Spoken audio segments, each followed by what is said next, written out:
Hello, everybody, and welcome to From Poverty to Progress, the channel that promotes an awareness and understanding of human material progress. My name is Michael Magoon. I am the author of the From Poverty to Progress book series. The first book in my book series is entitled From Poverty to Progress, and it explains the origin and causes of modern progress. My second book, which I am happy to announce is now available on pre-release, is called Promoting Progress, a radical new agenda to create abundance for all. I take the lessons learned from the theories in the first book and apply a concrete progress-based reform agenda to promote widely shared economic growth for all. Today, we're going to ask the question, does material progress actually cause happiness? Now, a lot of people have told me that I give a lot of evidence for how much progress there's been in this world and why it matters.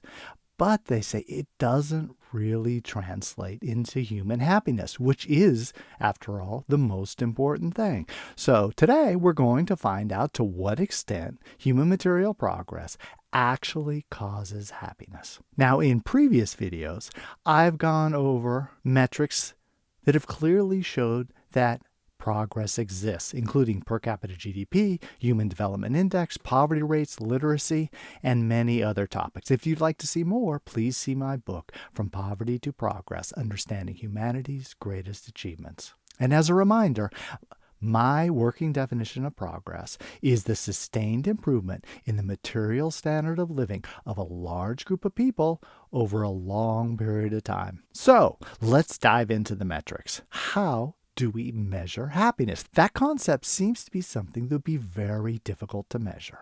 And in some ways, it is.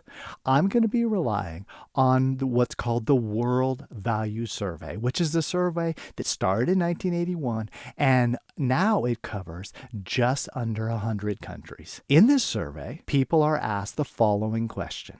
Taking all things together, would you say that you are very happy, rather happy, not very happy, or not at all happy? So in the graphics that you're about to see, it combines the percentage of people who respond as very happy or rather happy. Now you might ask, does this really track human happiness? When I first heard about this metric, I was a little skeptical. But then as I did more research, I started to realize that it is measuring something very real. Self-reported happiness is actually strongly correlated with the frequency that someone is smiling, the ratings by their friends of how happy a person is, and activity in the parts of the brain associated with pleasure.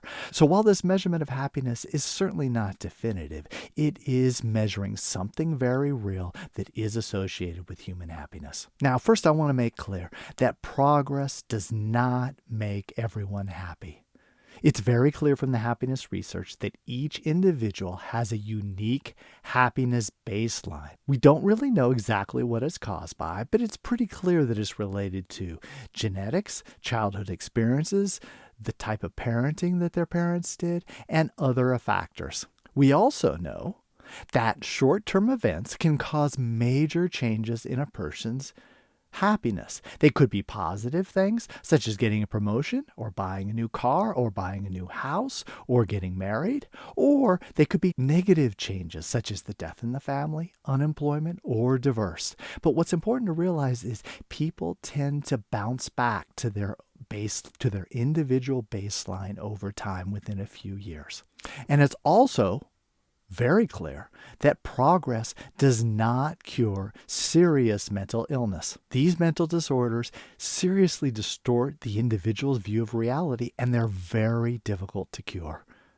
Now, I hope in the future we will be able to cure serious mental illness. But as for now, unfortunately, a lot of people are trapped in an unhappiness that human material progress cannot affect in a serious way. But now that we've gotten that out of the way, let's take a look at overall levels of human happiness.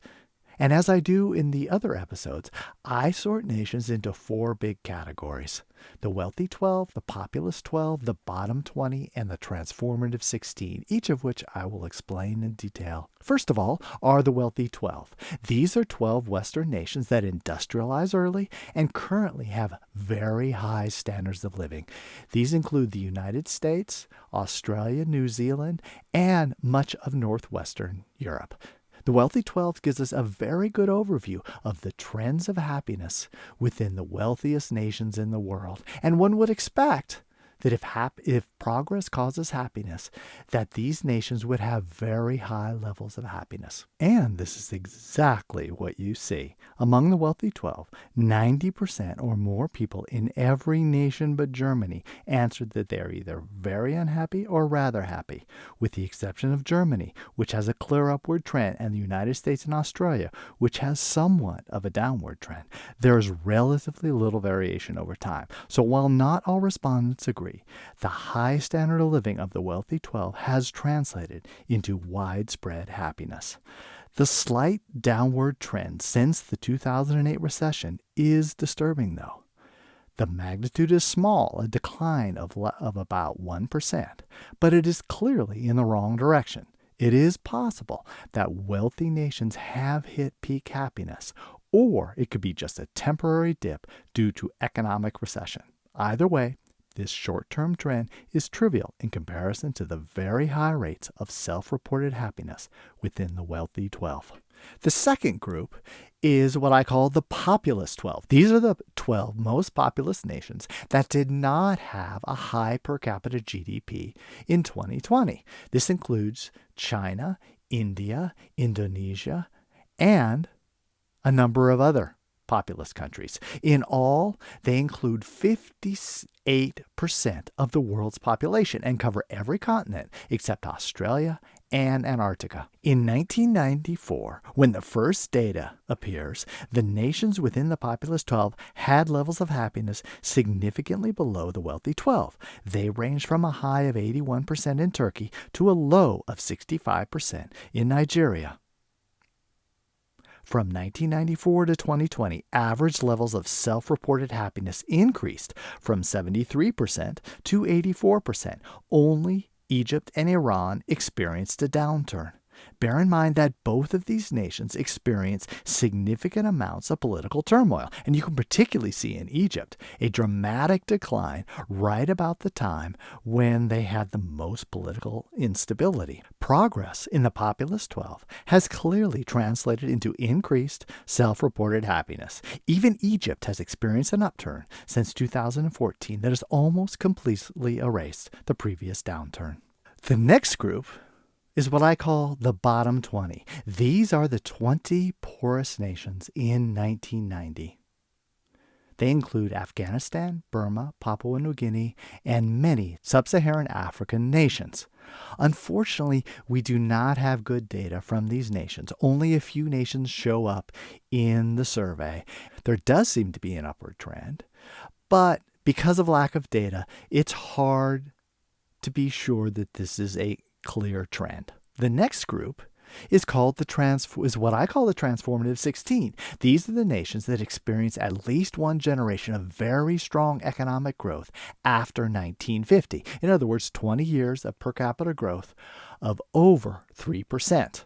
Now, if material progress were associated with happiness, one would expect an increase in happiness from these nations. And in general, that's exactly what we see. The transformative 16 saw a strong increase in self-reported happiness from 1990 to 2020. In 1993, the happiest nation was Japan at 78, and the least happy was China at 67%. By 2020, all nations but India had happiness levels of 80% or better. Only Puerto Rico failed to show an upward trend. Recent drops in happiness in Hong Kong and Thailand are likely related to political instability. It is important to note that some of the happiest nations, Singapore and Spain, do not show an upward trend. But polling years are well after these periods nations of rapid growth. So these results do not invalidate the hypothesis that strong economic gains lead to increased happiness. All other nations in the transformative 16 with more than a decade of polling data show increased happiness. Now, if we look at all three categories put together, we can see that a few things. One, the wealthy 12 clearly has the highest levels of happiness, and it's quite possible, and there isn't a strong upward trend. In fact, you can detect a little bit of a downward trend among the wealthy 12, which I must admit is a little bit disturbing. But among the populous 12 and the transformative 16, we see increased happiness since 1994. And they seem to be catching up to the levels of happiness in the wealthy 12. Now, if we look at all the nations overall, we can see even stronger trends. The charts that I'm going to be using from here on come from my fantastic website, Our World in Data. And here we have self-reported life satisfaction, essentially the same measurement that we had before, against per capita GDP in 2020. And what we can see very clearly is a strong connection between how wealthy you are and your overall life satisfaction. Now, if we look at the trend over time, in general, you see the same thing. There is an upward trend for the vast majority of the countries, and most of the ones that don't have done so because of wars or because of serious political instability. If we look at income within each nation, we also see a very clear trend.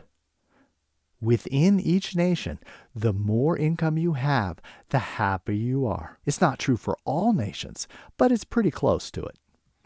Here we can see it a little bit better. Each one of the nations is broken out separately, and what you can see is clear increases based on income within each nation.